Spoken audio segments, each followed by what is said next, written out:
अस्सलाम वालेकुम, मैं हूं डॉक्टर मुराद केयर एनिमल हॉस्पिटल से। और आज का हमारा टॉपिक है मिल्क फीवर, जिसे आम ज़बान में सूदक भी कहते हैं। जी नाज़रीन, ये एक ऐसी डिज़ीज़ है जो कि जानवर की फ़ौरन काबिंग के बाद, यानी कि जब जानवर ने बच्चा दिया होता है, उसके फ़ौरन बाद जानवर को ये डिज़ीज़ लग जाती है। और जो फार्मर छोटे फार्मर होते हैं, जिनका छोटे लेवल पे कारोबार होता है, या जिन लोगों ने हाउस होल्ड जानवर रखे होते हैं, 2-3 जानवर रखे होते हैं, वो डर जाते हैं। क्योंकि इसके जो साइन और सिम्पटम्स होते हैं वो बड़े खतरनाक होते हैं। अगर मिल्क फीवर की बात की जाए कि मिल्क फीवर होता क्या है, मिल्क फीवर सिंपली हाइपोकैल्सीमिया या जिस्म में कैल्शियम के कम होने का नाम है। जब आपका जानवर बच्चा पैदा करता है, तो उस वक्त जानवर की जो जिस्म में जो खून में कैल्शियम होता है, वो सारा यूज हो जाता है जानवर का कोलेस्ट्रॉल या दूध बनाने के लिए। जो कि आपने देखा होगा कि फर्स्ट टाइम जो आपके जानवर बच्चा पैदा करते हैं, तो हफ्ता 10 दिन वो दूध नॉर्मल नहीं होता, वो बोली टाइप बनता है, कोलेस्ट्रॉल जिसे हम कहते हैं। ठीक है, वो इसलिए बन रहा होता है कि उसके अंदर कैल्शियम का लेवल बहुत ज़्यादा होता है। उसी वजह से जिस्म के अंदर जो कैल्शियम होता है, जो खून के अंदर कैल्शियम होता है, वो कम हो जाता है और जानवर को सूदक या मिल्क फीवर के चांसेस होते हैं।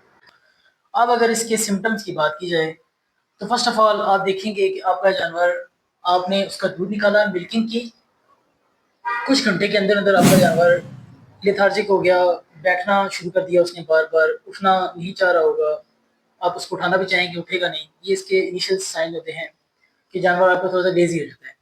तो जो फार्मर्स थोड़े से तजर्बाकार हो जाते हैं, एक्सपीरियंस हो जाते हैं, उनको समझ आ जाती है, वो फ़ौरन उसकी कैल्शियम थेरेपी करवाते हैं, कैल्शियम लगवाते हैं, तो वो जानवर ठीक हो जाता है।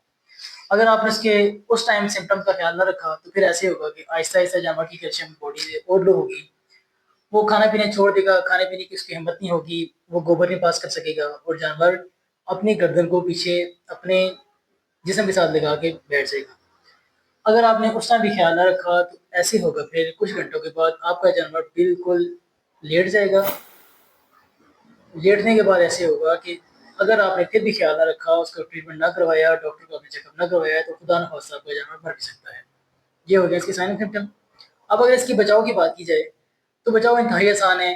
फार्मर्स को रिक्वेस्ट ये है कि अपने जानवर को, जब लास्ट ट्राइमेस्टर चल रहा होता है, जब सुए के आखिरी के दिन चल रहे हैं, आखिरी महीने चल रहे हैं, उस टाइम जानवर को बैलेंस डाइट दें, मिनरल मिक्सचर दें, जिसमें सारे मिनरल मौजूद हों, और उसको खुराक जो भी दें, बैलेंस खुराक। स्पेशली उन जानवरों का ख्याल रखें जिनकी यील्ड ज़्यादा होती है, प्रोडक्शन ज़्यादा होती है, दूध ज़्यादा देता है। उन जानवरों का ज़्यादा ख्याल रखें, उनको मिनरल वगैरह ज़्यादा दिया करें, खुराक का ज़्यादा ख्याल रखा करें, क्योंकि उसने प्रोडक्शन पहले की दी होती है, उसके अंदर पहले भी सारे मिनरल्स वगैरह का लेवल कम होता है और बाद में भी चांसेस ज़्यादा होते हैं।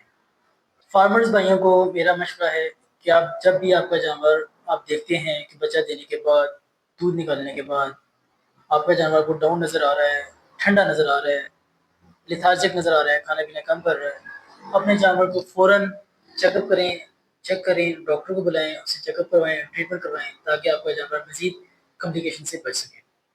मज़ीद इस तरह की वीडियोज़ देखने के लिए हमारा चैनल सब्सक्राइब कर दें, लाइक कर दें, शेयर कर दें। Thank you so much.